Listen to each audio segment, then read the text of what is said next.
Namaste. Thank you for being here. Thank you, Bharatji and Umaji, for inviting us to this amazing paradise. I call this house Kailas. The first time I came, I look at the world from the top. So it's very fortunate to have this discourse that happened in Kailas itself to evoke the memory of the dialogue between Shiva and Shakti. I do not know how far I can go into the text today because I have to, this is the first discourse on Vijnana Bhairava, Tantra Sutra we have called that. So my objective today will be very practical, to lay the foundation.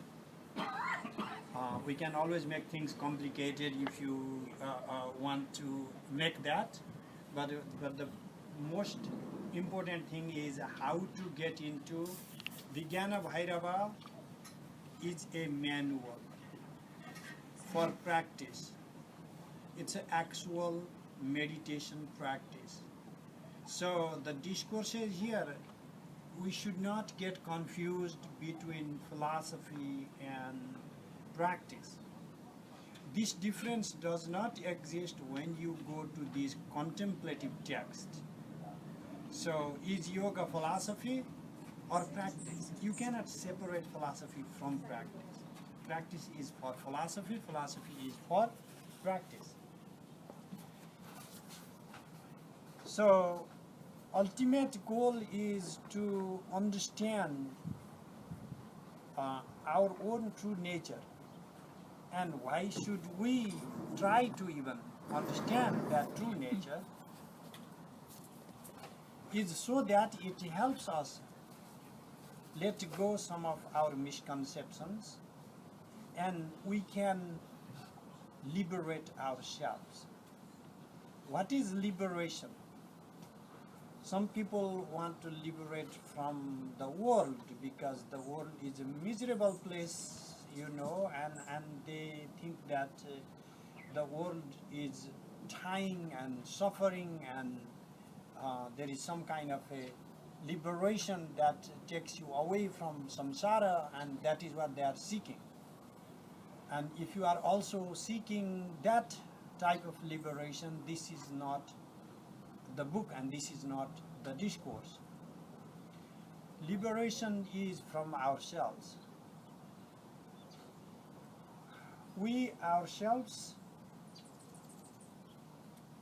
have tied us, conditioned us, and we ourselves are capable to free us.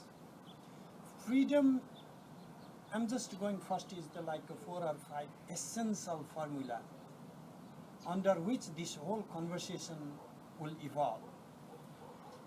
The ultimate nature of every sentient being is freedom, swatantra. So if you have any life form that you try to condition, within its limit, it tries to free itself. And also for humans, that applies the same way. When we are born, first our immediate understanding of our bondage is that of the body. Hunger, thirst, and we feel that we are tired of that. But when we evolve further, we realize that we are conditioned. Our conditioning is deeper than a pure biological conditioning, and we are conditioned in our conceptual world. So ultimate freedom is freedom from conceptions,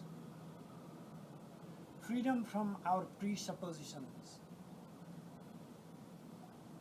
What would that freedom be like?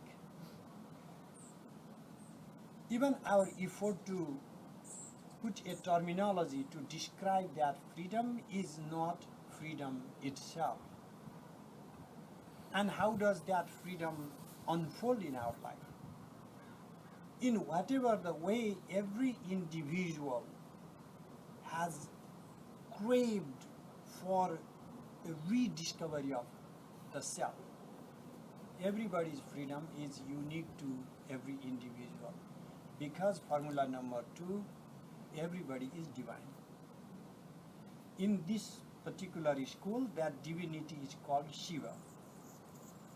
So when you hear the term Shiva, do not immediately go to some dude with matted hair and all. Shiva again simply means pure consciousness, just another name for pure consciousness without any conditioning. That is called Shiva. Shiva state is Shuddha Chaitanya. Shuddha Chaitanya means pure consciousness or consciousness in itself. While our true nature is that pure consciousness or consciousness in itself, why is there so much of conceptualization and conditioning due to those conceptualizations? Why do we condition ourselves? That is the conversation about. And so formula number 3, those conditionings are also self-imposed. I don't even know, why would I want to condition myself? No, actually in changed situation, because we are just thinking our desire from within a very short temporal sequence, within this lifetime. Maybe not even within this lifetime, we are thinking only within short memory of whatever we have, but we have been conditioning that pure, fundamental, pure consciousness from the time immemorial. And so there's a vast amount of preconditioning that has occurred, and therefore our biological conditioning are also biological conditioning due to our preconceived samskara, habit patterns. So our body acts in a particular way because we have used particular organs to carry out particular roles and modified their roles in the process of evolution. There is samskara, accumulation of samskara already in every cellular structure of our body. We are walking, living, breathing samskara. Every cell has its own samskara, every organ has its own samskara, and that determines our actions. Liberation is to recognize all those conditions, and that recognition itself gives us a certain degree of freedom that, yes, within this bodily structure, this is what is supposed to happen. And what if there is some basis of my being that is not conditioned by my physicality? That is what is called Shiva, or pure consciousness. And the goal is to get to that pure consciousness state, and there are 112 techniques discussed in the Vijnana Bhairava. So if time allows and if you don't lose your passion, and our goal is to actually not only go through these 112 techniques, but maybe try some of these and see what happens, because there are many possibilities. Number 2, my own discovery of this text and the tradition, it is worth mentioning. I've been involved, a lot of family training comes in that, and others who do not have that type of advantage coming from this family sometimes feel like, oh, you are talking about those Brahminic things, and I'm not trying to claim any hierarchy, but I was just fortunate that I started getting training by my father, a Pandit, and so the exposure to Shastras was slightly easier for me. Coming to Vijnana Bhairava, to make it short, I didn't know this text. My teachers hadn't mentioned this text to me. I was about 19, and what happened is I went to the library came across this book, not this particular book, that book, Vijnana Bhairava, but with the Sanskrit and Hindi commentaries on it. And I didn't know what this book was. I had some trainings in Kashmir Shavism on other texts and some practices, but about this, the existence of this book was unknown to me. I picked the book, went back to hostel, and there's a hostel kitchen, and up to the floor we used to have like this place, amazing top, and I just wanted to see, lying down, and there were a couple of meditative techniques. I still do that. Before I kind of feel like I want to read this book, I kind of randomly open whichever the first page comes and first paragraph, and then I give another shot random, and then if I like, then I will start reading. So I give a random shot, one verse about gazing in the empty sky and shutting your mind to emptiness. And 3 or 4 hours passed, I had no awareness of that. I just read that, and that just went directly inside, and something happened, and I forgot whatever temporality. And when I came to everyday consciousness, I realized that it's already food time, sun is setting, and I rushed. Oh my gosh, what happened? This book is dangerous. This book is real. So turns out, and then I engaged into, turns out after a year, I went to Varanasi for my Acharya, master's education. And then one of the teachers who accepted to teach me happens to be the scholar who had written both the Sanskrit and the Hindi commentary on that very book. Brajvallabh Dwivedi, Pandit Brajvallabh. He had a PhD and he was a professor, but if anybody called him professor, he used to have a stick, 79-year-old. He would strike, and or anybody called him doctor, he would just hit with that, and he would say, "Call me Pandit." So he was very proud.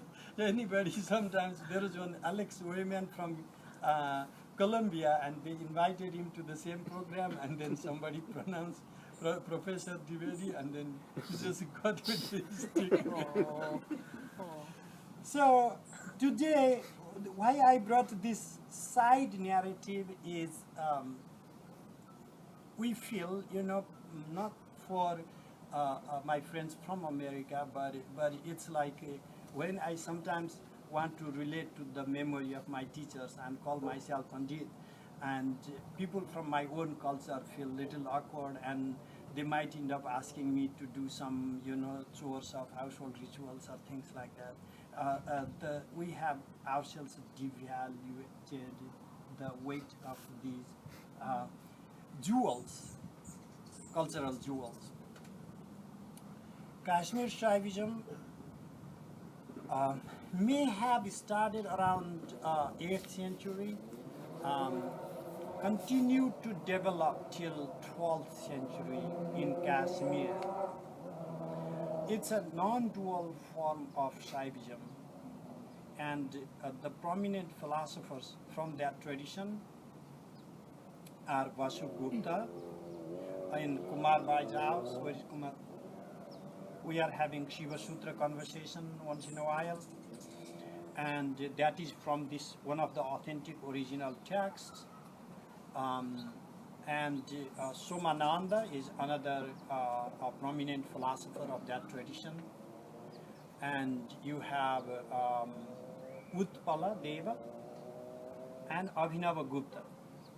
So these 4 names, I don't want to bombard with a lot of names and things like that. Just contextualizing today, that's all I'm doing. What is the essence then? Yesterday somebody asked, why even oneness? It's not about propounding a universal oneness that as a thesis. The idea is we are all interlinked. Is there something beyond our interconnectivity? Okay, maybe there is.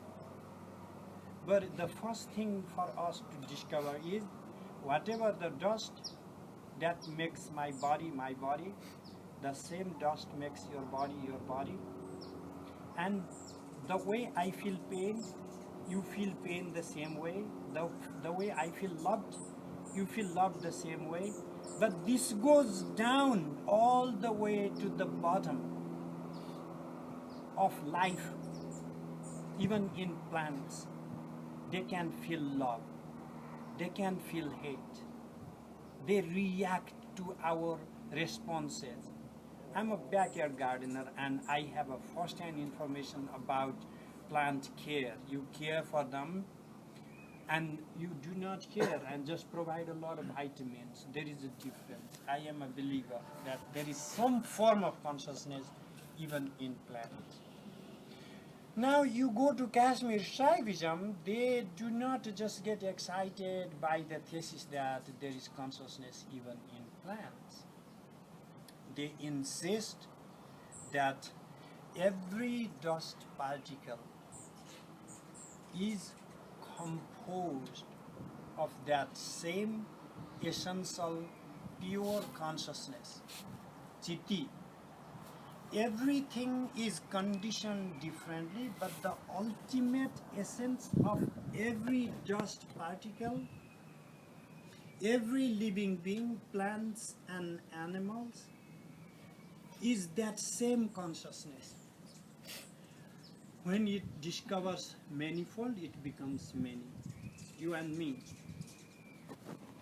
When it rediscovers itself in its uniformity, it becomes one singular Shiva. And that rediscovery and finding yourself in bondage in this particular system is called a game or a play or lila. Krida. It's a game. What is the kind of game is you have either a choice of monotonity.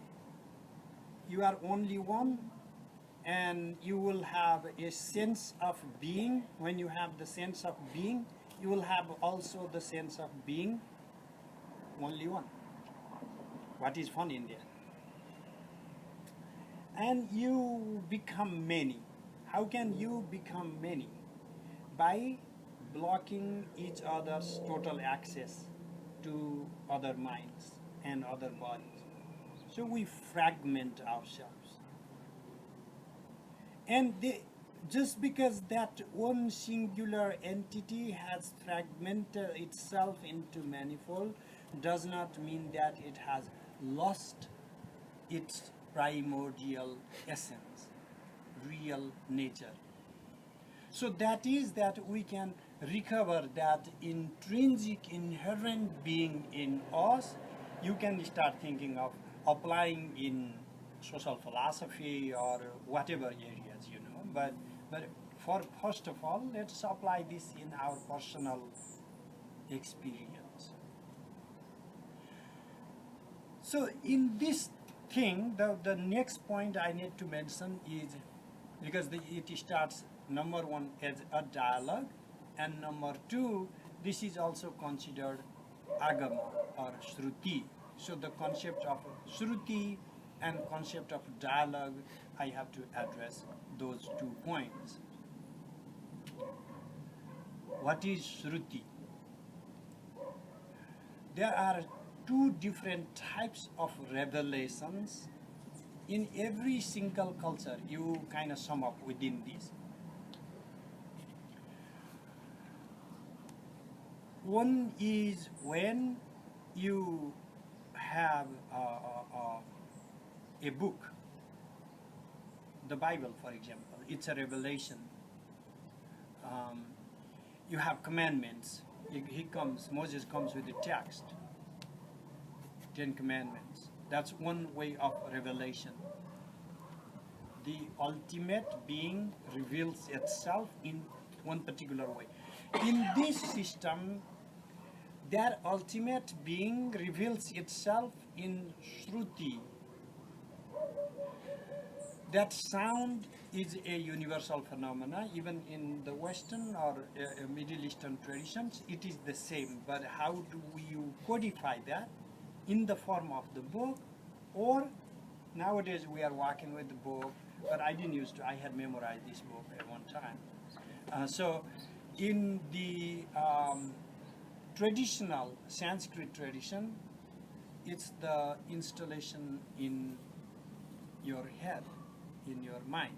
So not relying on book, but Shruti, you hear from your teacher and you memorize the text and you become a part, the book becomes a little part of yourself.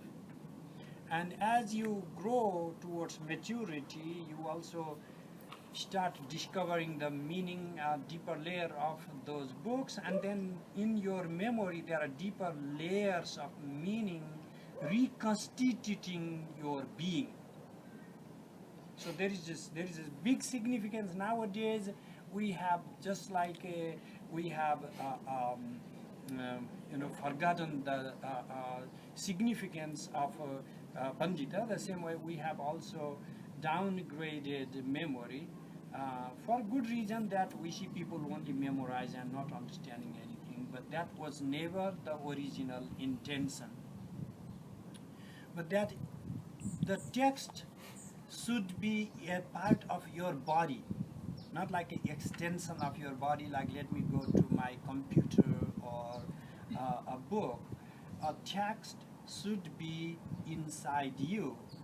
Like modern day kids, if I hear them, like some pop songs, they open up, they know so many songs. So it's like, it's not that there is no memory involved even today. It's just like used for fun things, other activities.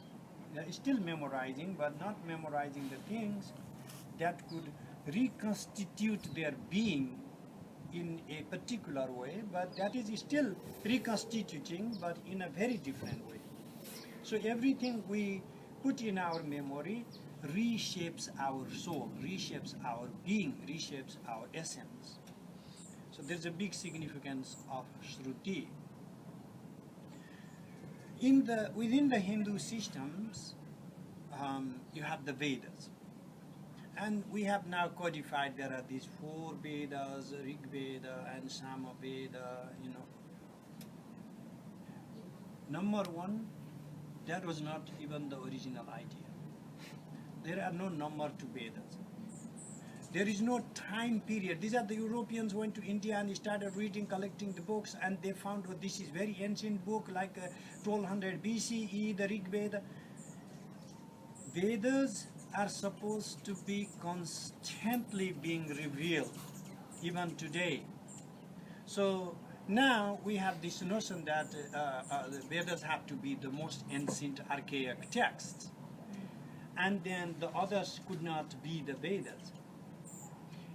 When the tradition was alive, they continued codifying the same way of revelation, called agamas or shruti, and later texts, some of these became codified as Shaiva agamas. There are Vaishnava agamas. So it's like the same format, that the ultimate or the absolute, its nature, it is itself to constantly unfold itself. And that unfolding of that absolute is called vach, speech. And within that vach is like a gate through which being comes out into the world and through which we go back to the essence of pure being. When it comes out, that speech in the phonetic structure gives like a blueprint for creation, but when you go back, that becomes the mantra through which we enter within. That is why the idea of mantra is not just to ponder into the meaning, assigning this word means that. It's to use it as a gateway to actually gaze backward. Paranchikhani vetrinat swayambhu tasmat parang pashyati nantaratman. So we are conditioned in a way that all our sensations are extrovert, in a way that we like to touch things out, see things out, hear things out. We are alert.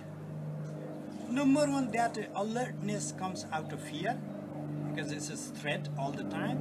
And number two is releasing, because that the other is like either fearsome or some kind of teddy bear, and we can just hug and have fun, you know, like we are looking for threat assessment. We are assessing whether the other is threatening my being, or can I use it for my pleasure seeking from outside. So as long as we are conditioning our being through our sensory capacities to expunge its being outward, to explode outward, to flow out, literally, we scatter our being in every direction. These are the Karana Devis in Tantric language. Our sensory faculties are the goddesses. There's no like the astral goddesses there. Actually, all these divinities meditated in here are just visualized different aspects of our own mental and sensory capacities. All the goddesses are just a combination and a permutation of the gunas and their relation to our mind and the sensory faculties. So this is in ultimate sense me, that I am in its unfolding into multiple divinities, like a Bhairava, that universal oneness, recognition of that oneness while being manifold. This is one technical term I had to use. Vijnana, Bhairava, at least I have to go to the second word. Vijnana is Chaitanya or pure consciousness. Bhairava is a technical term for you. You are Bhairava. When can you be Bhairava? When you abide in that universal oneness without negating the permutation of diversity. There is a slight difference from the Advaita of Sankara, now you can see. Because it is not a rejection of duality, it is not a rejection of samsara, it is not a rejection of my engagement in the world. It's a total affirmation of my being present in the world. When being active, doing whatever I love to do, drinking whatever I like to drink, feel the presence or extension of our being, flowing out and flowing within. So this is a sort of this is what makes Tantra, and sometimes people get a little scared. It's a little scary because it talks about absolute freedom. Freedom is not for children. They can't handle freedom. Because you get freedom and you don't know how to use it. It's like fire, you know. People can start fire. It's a dangerous thing. We have felt tiny bit of freedom in the core of our being, in the heart, and whatever a flickering image of freedom we have, we are hunting that freedom, even without really understanding what it would feel like if every single being, every single soul in the world were to be like every cell in my body, pulsating, vibrating, resonating, communicating. Like, think of the amount of communication happening in our body right now. We're like walking, living, breathing Pashu, animal, because there's like a 4 trillion communication happening every second in our body, and we know nada. We don't know any communication happening You know, we just think of little communication buzzing in our head, but the whole, every cell, every, you know, neurons, whatever synapses they are making, each other communicate. Every communication is my own communication, because my being is not exempted from the being of my body, because my body is part of me, and there's no like a separate me and then body starts. So if I were to recognize my being within this body in such a way that this totality is enveloped, like I circumscribe everything that is there, all the essence, all the being, and all the beings, every heartbeat becomes my heartbeat. What would that experience be like? The technical term for that experience is called Bhairava. So you will see like a fearsome god, you go to India, dark and Bhairava, and then when I say I'm going to talk about Bhairava, I will scare a bunch of people. You know, I have told you guys some of those stories. You know, I'm scared like you Tantra, and then yeah, I'm going to put a mantra in you. And people run away. It's fun, you know, like if you don't want to be bugged. We have lost the sense of it. And one sad part of what is happening, and there's also a mission in what I'm doing, is like in the community level, in the social level, we have also lost the sense, the value of these great things that these great rishis discovered.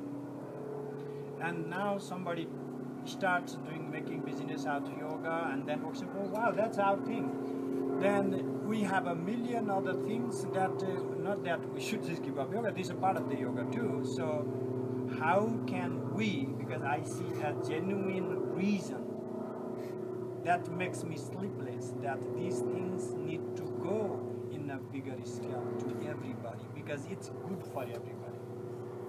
It's not brainwashing. If you follow me and then, oh, my kids, you know, like I'm talking of Pennsylvania, some kind of thing, I don't want to go now. It's like, you know, the brainwashing and making people believe in whatever you like to do, and whatever the abuse or whatever things that want to go. We have conditioned our being, our consciousness, and we need to recondition it. To recondition it, we need to acknowledge the mechanism that makes us conditioned, and explore the ways that we could free ourselves. I'm still wandering around, so I want to at least read a couple of verses so it doesn't feel like you say, how far did we even get today?